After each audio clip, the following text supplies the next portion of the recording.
আপনি নিশ্চয়ই সবকিছু দেখছেন একজন নিরপেক্ষ অবজারভার হিসেবে, কোনো কিছু আপনার চোখ এড়ায় না। আপনি কি মনে করছেন আসলে এই পরিস্থিতিতে নতুন রাজনীতিকের কথা বলছিলেন, যে ডানপন্থার রাজনীতির উত্থানের কথা বলছিলেন, এনসিপির অবস্থান কথা বলছিলেন, আপনি কিভাবে দেখছেন আসলে বিকল্প শক্তি বা তৃতীয় শক্তির উত্থান কত দূর, বা আসলে আদৌ কি সম্ভব কিনা? ধন্যবাদ আপনাকে এবং আমার সহ-আলোচক ইটিভির দর্শক শ্রোতা সবাইকে আমার শুভেচ্ছা। ইনফ্যাক্ট আপনি ধরেন যে এই এনসিপির যারা প্রথম শ্রেণীর নেতা বা নেত্রী, তার ভিতরে এই সামান্ত শারমিন একজন অন্যতম নেত্রী, আমি বলবো, শ্রদ্ধা রেখে বলছি। তাদের অনেক কথা আছে জামাত বিরোধী। নাসিরুদ্দিন পাটোয়ারির বক্তব্য আছে, যেমন নাসিরুদ্দিন পাটোয়ারি বলছিল জামাতকে বলবো ভণ্ডামি বাদ দেন, এটা, এবং জামাতের বিচারের দাবিও করেছেন। হ্যাঁ, আপনাদের মনে এক অন্তরে আর এক, এটা বলেছে নাসিরুদ্দিন। আওয়ামী লীগ এবং জামাত দিল্লির এক্সটেনশন সেটা বলেছে। তারপরে জামাতের কার্যক্রম এরশাদের মতো, এটা বলছে সার্জিস। জামাত আর সামন্ত মনেই আছে কি বলছে, বিরুদ্ধেই বলছে। আবার কেউ বলছেন যে জামাত কি কোনো ইসলামী দল, তা সঠিকভাবে জানি না এবং মনেও করি না, এটা হাসনাত আবদুল্লাহ বলেছে। ইসলামী দল যদি মন না করে সেটা তার ব্যাখ্যা, ওটা নিয়ে আমি বিতর্কে যাচ্ছি না, বাট আলটিমেটলি এটা তার বিরুদ্ধে যায়, মানে জামাতের বিরুদ্ধে যায়। আবার জামাত ইসলামী দল নয়, জঙ্গি সংগঠন, সরওয়ার তুষার বলেছে। জামাত ইসলামীর পিয়ার পদ্ধতি আন্দোলন পরিকল্পিত রাজনৈতিক প্রতারণা, এটা বলছে নাহিদ ইসলাম, ওনাদের আহ্বায়ক। মানে এই কথাগুলো বলার পিছনে কারণ হলো এই না যে তাদেরকে আমি এখন বলবো তোমরা জামাতে বা আপনারা জামাতে কেন যোগ দিছেন, জামাতে এইগুলি বলে তারপরে আপনি যোগ দিছেন কেন, এটা বলার জন্য আমি বলি নাই। এবং এটা নিয়ে যদি কেউ নিন্দা করে, অনেকেই করতে পারে, আমি মনে করি তাদের রাইট নেই, অ্যাটলিস্ট পলিটিক্যাল লিডার যারা, কারণ তারা যত 53 বছর যাবৎ একটা বৃক্ষরোপণ করে গেছে, সে রাজনীতিতে শেষ কথা বলতে কিছু নাই। সুতরাং একজন রাজনীতিবিদ সে তার ইচ্ছা মতো করবে যখন যেটা মনে করবে। পাশাপাশি জামাতকে যদি আমি রাজাকার হিসেবে চিহ্নিত করি, যদিও আমি সম্প্রতিকালে 53 বছরের ইতিহাস, বিশেষ করে এরশাদ পতন থেকে শুরু করলে আজকে পর্যন্ত বাংলাদেশে কোনো রাজনৈতিক দলের দ্বিদলীয় রাজনীতি আমরা যেটা দেখে আসছি, কারো কোনো রাইটই নাই জামাতকে রাজাকার বলার। এই কারণে বলার রাইট নেই, আমি জামাত রাজাকার কি রাজাকার না, আবার যদি রাজাকার বলেন তাহলে তাদের বিচারও করছে। কিন্তু আমি রাইট নেই বলি কোন অর্থে, আপনারা তাদেরকে নিয়ে আন্দোলন করেছেন, আপনারা তাদেরকে নিয়ে মন্ত্রী বানিয়েছেন, তারপর আপনি কেন এটা বলবেন? সাইলেন্ট থাকা উত্তম। এখন আসেন আপনি এনসিপির এরা জামায়াত কখনো বন্ধু হয়ে যায়, কখনো শত্রু হয়ে যায়, এটা কেন? মানে যার যখন প্রয়োজন আপনি যেটা বলছেন। এটার কারণ হচ্ছে রাজনৈতিক আদর্শ যদি আপনার না থাকে, আপনার শুধুই ক্ষমতায় যেতে হবে, আর শুধুই ক্ষমতায় যাওয়ার মানেটাই হচ্ছে অন্যভাবে লাভজনক। আমি আবারও বলছি, অন্যভাবে লাভজনক, এবং সেটাকে আপনি ফাইনালি যখন আপনার বন্ধু হচ্ছে তখন তিনি রাজাকার থাকেন না, তখন গায়ে থেকে ঘ্রাণ পান। ঘ্রাণ যখনই বন্ধু হন তখন, যখন প্রয়োজন হয় না তখন আপনি গন্ধ পাচ্ছেন। মানে এই যে দ্বিচারিতা, এইটা আপনি শুনেন, এখনো তো দলীয় প্রভাব থাকে, বড় দল থাকে, সাধারণরা কিছু করতে পারে না, বলতে পারে না। তো সেক্ষেত্রে আপনি মনে করেন দীর্ঘ 15 বছর যে শেখ হাসিনার বিরুদ্ধে আন্দোলন সবাই করেছে দাবি করি, অথচ সবাই দাবি করা সত্ত্বেও কিন্তু কিছুই হয় না। ইনফ্যাক্ট 5ই আগস্ট যেখানে আমরা ছিলাম ঠিক সেই অবস্থায় কিন্তু নির্বাচন হতে যাচ্ছে। মানে সংবিধান কোনটা বলবেন? পুরনোটা। অথচ পুরনোটার ধারে কাছ দিয়ে আপনি নাই। ওই সংবিধানে কোনো নিয়মই ফেব্রুয়ারি 2026-এ নির্বাচন হয় না। তা সেই বিতর্কে আমি যাচ্ছি না, কারণ এখন যেহেতু নির্বাচনের ট্রেন্ডটা চলছে, আজকে অলরেডি নমিনেশন পেপার জমা দিয়েছেন, বিভিন্ন দল জমা দিয়েছেন, সুতরাং সেই বিতর্কে যাচ্ছি না। বাট আমি নিশ্চিত করে বলে দিচ্ছি, সম্পূর্ণ বেআইনি কায়দায় একটা নির্বাচন হতে যাচ্ছে। এবং আপনি যদি বেআইনি কায়দায় নির্বাচন হতে যাচ্ছে আপনি বলছেন? আমি আপনি কোন বিধানে করছেন বলতে হবে তো আপনাকে। আপনি তো বলছিলেন যে অন্তর্বর্তী সরকারের অন্তর্বর্তী সংবিধানের অধীনে করছে। সেটা তো রাজনীতিবিদরা এখনো বলেননি যে আমরা অন্তর্বর্তীকালীন সরকারের অন্তর্বর্তীকালীন সংবিধান মোতাবেক নির্বাচন করতেছি, এটাকে আদৌ বলছেন? বলেননি। ওনারা একদিকে নির্বাচন চান, আরেকদিকে একটা বৈধতা দিতে চান না। মানে আপনি কোন প্রক্রিয়ায় যাচ্ছেন বিষয়গুলো। আবার যদি ওনারা বলেন যে অন্তর্বর্তীকালীন সরকারের অন্তর্বর্তীকালীন সংবিধানে, তাহলে ওনার 72-এর নিয়ে, যেটা নিয়ে আমি একটা ক্যাপিটাল বানায় রাখছি, আমার ওটা নষ্ট হয়ে যায়, মানে 72 সংবিধানে অস্বীকার করা হয়, এরকম একটা ভাব। কিন্তু একবারও ভাবেন না যে সময়ের দাবিতে সব কিছুর পরিবর্তন হয়, স্ট্রাকচার ঠিক থাকে। যেমন আপনি এই যে স্ট্রাকচারের উপরে একটা বিল্ডিং হয়, এটার স্টাইল ডিজাইন কিন্তু চেঞ্জ করা যায়, স্ট্রাকচার ঠিক রেখে। তাহলে আপনি এই নির্বাচন নিয়ে প্রশ্ন তুলছেন যে আইনগত ভিত্তি নিয়ে।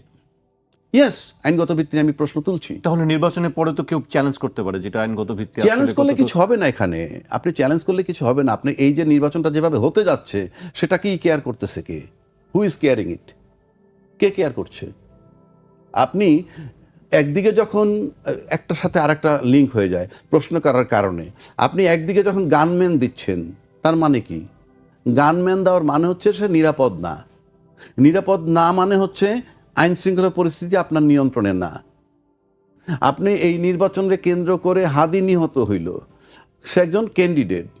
তারপরে চট্টগ্রামের 8-এ বিএনপির ক্যান্ডিডেট গুলি মারা হয়েছে।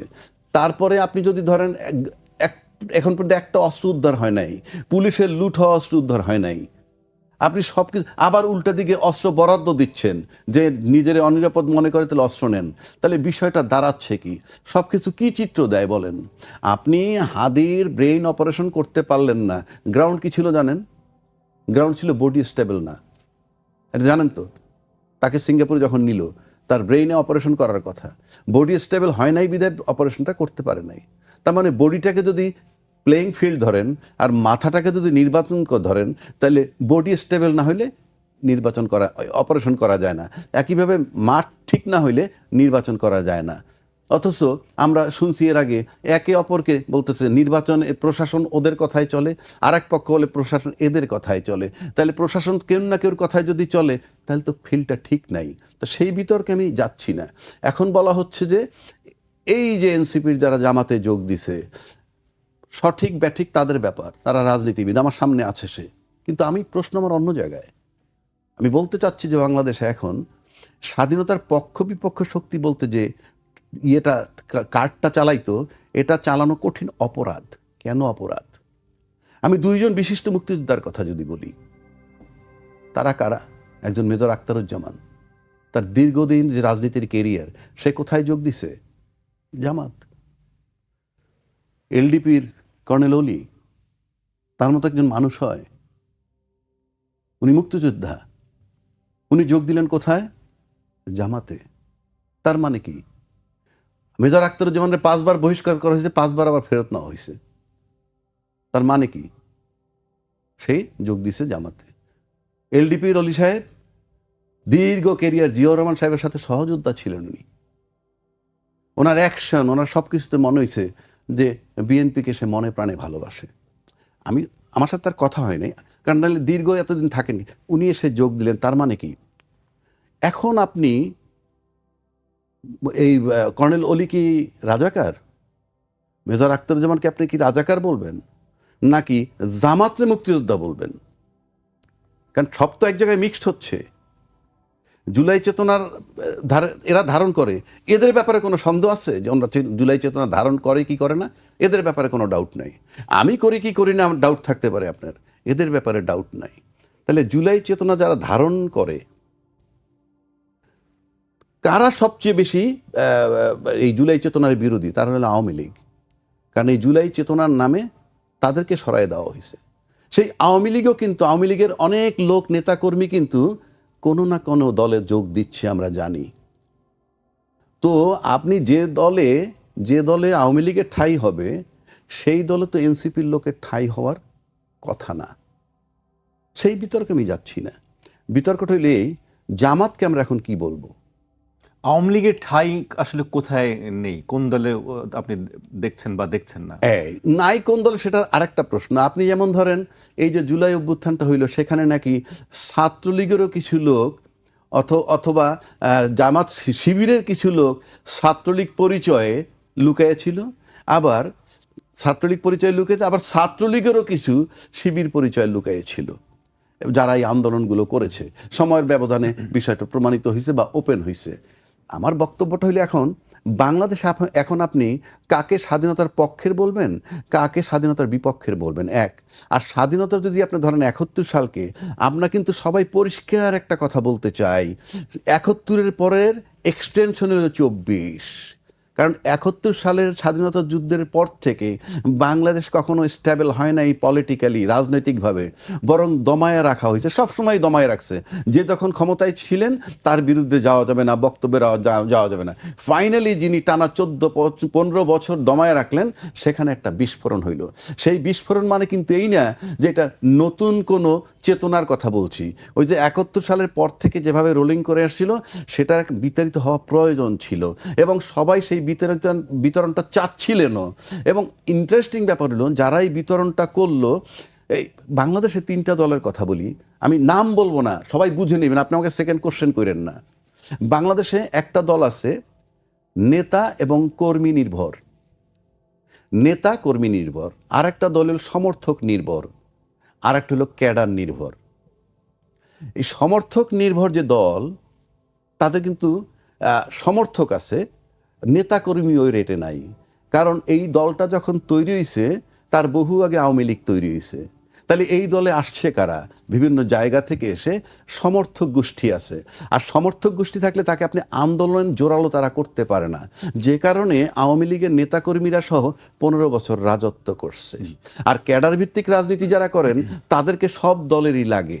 এরশাদ বিরোধী আন্দোলনেও ক্যাডার ভিত্তিক লাগছে। কেন লাগে ক্যাডার ভিত্তিক রাজনীতি সব রাজনীতির দলে কেন লাগে? এই তো ক্যাডার লাগে কেন, সেই জবাব তারা দিবে, কারণ তারা নিছে। আবার এই ক্যাডার ভিত্তিক রাজনৈতিক দল নিয়ে মন্ত্রীও বানাইছে। তার মানে কি, ক্যাডার ভিত্তিকরে সবাই লাগে। আর নেতাকর্মী ভিত্তিক রাজনৈতিক দলদের সবল হয় কিভাবে দেখেন, ১৬ বছর রাজত্ব করার পর তাদেরকে সরাইয়া দেওয়ার ১৭ মাসের মাথায় কিন্তু ওই রাজনৈতিক দলের আন্দোলন, বক্তব্য আমরা খণ্ড খণ্ড পাই, মিছিলও পাই। আর যারা সমর্থক নির্ভর, তাদের অবস্থান থাকা সত্ত্বেও ১৫ বছর কিন্তু ওই আওয়ামী লীগ রাজত্ব করছে। এই সব জিনিস চিন্তা করলে ফাইনালি আমরা আজকে যে জায়গাটা আসলাম, যে এই কি বলে জামাতরে এলডিপিকে আশ্রয় দিয়ে, এনসিপিকে আশ্রয় দিয়ে, এলডিপিকে আশ্রয় দিয়ে কনফার্ম করছে যে তাদের ভিতরে মুক্তিযুদ্ধ আছে এবং মুক্তিযোদ্ধারাও তাদেরকে সমর্থন করতেছে। প্লাস পাশাপাশি এই মুক্তিযোদ্ধারা, যা বিশেষ করে আখতারুজ্জামান যদি ধরেন, আর আপনার নাম কি বললাম, এলডিপির অলি সাহেব, তাহলে তারা মুক্তিযোদ্ধার পক্ষের চেতনা যে দলটা ধারণ করতেছে, সেখানে তারা থাকতে পারেনি। অথচ এই দুজনও মুক্তিযোদ্ধা, তারা চলে আসছে জামাতের এখানে। এখন এইটার ব্যাখ্যা তারা দেবে, কিন্তু আমি দেখতেছি জামাত এখন মুক্তিযোদ্ধারে আশ্রয় দেয় এবং মুক্তিযোদ্ধা সেখানে আশ্রয় নিতে যায়। সুতরাং এখানে একটা বার্তা কিন্তু তারা দিচ্ছে।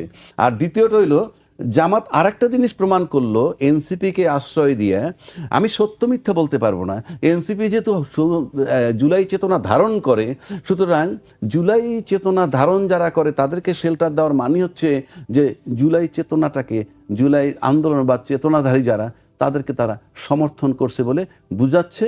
এবং এটা একটা দেশবাসীর কাছে বার্তা যাবে, নতুন জেনারেশনের কাছে একটা বার্তা যেতে পারে।